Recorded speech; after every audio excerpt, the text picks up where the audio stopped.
Tasha Kanin was not dead. She should have been, but she was not.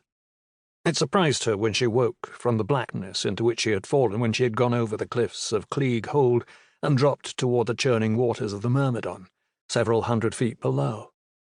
She could feel sheets of hard rain beating down on her, soaking her clothing and chilling her body. She could hear the sounds of the storm all around her, the staccato slap of raindrops against the stone walls of the rock spur cliffs, the howl of the wind, and the thunder of the rain-swollen river as it surged wildly down its narrow channel. She was dangling from something that had snagged her, and now held her fast. Yet as the buffeting winds set her swaying back and forth, she was reminded of how precarious her situation was. Still, she was not dead. Her aching, throbbing head provided further proof. She must have hit it as she fell. Perhaps the blow was even responsible for saving her. Perhaps it had slowed her just enough, arresting her fall sufficiently to allow the cliffs to catch hold of her. She could not remember, and she would likely never know for certain. But one thing she did know. She could not remain where she was. Sooner or later the winds would tug her loose, and she would begin falling once more. Her eyes were tightly closed, in part to shut out the fury of the storm and in part to protect her vision. The rain was falling so hard that each drop stung the skin of her face, and she did not want to chance what it might do to her eyes if she opened them. But the darkness allowed her the space and time to regain herself, to recall the events that had led to this moment. Her memory was momentarily fuzzy, a result not only of the blow to her head, but of something more. Tavo! It all came rushing back in a flurry of terrible images. Driska, her brother, and herself landing on a rocky shelf, high on the cliffs of the rock spur at the entrance to Cleague Hold. Clysea Porce, using her magic to attack them from hiding, striking Tavo so hard he went down in a heap. Driska rushing to strike back. A gap in time opening as she cradled her brother fearfully, willing him to wake once more.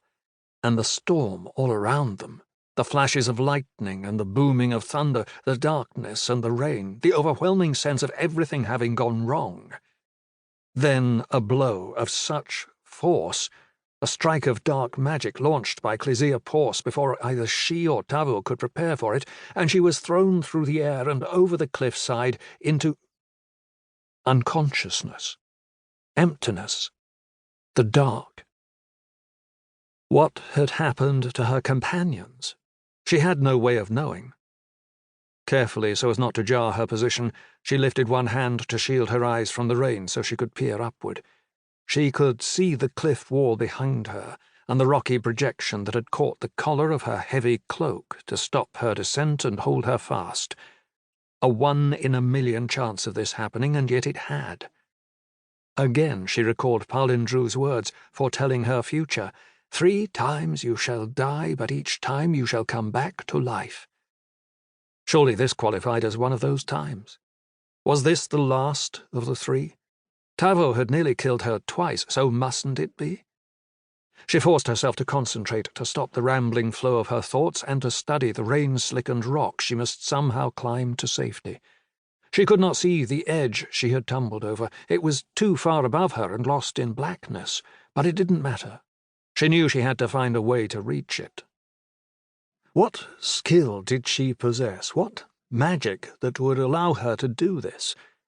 She tried to ignore the aching in her head. The pain made it hard for her to think. Driska had helped her to develop a considerable range of talents, and she had taught herself others. Yet she saw no projections on which she could gain any handholds save for the one that had snagged her. And one was not enough. She searched for foliage or vines she might grip, but there was nothing. She could try calling for help, but that would be dangerous. If Clysea was still up there, she might hear, although the sounds of the storm were so furious that she couldn't imagine anyone hearing anything.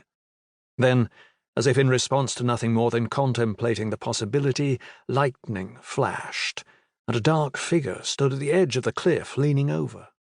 Tasha's glimpse of this apparition was fleeting, but she knew instinctively it was the witch. She kept watching. Looking away now would not help.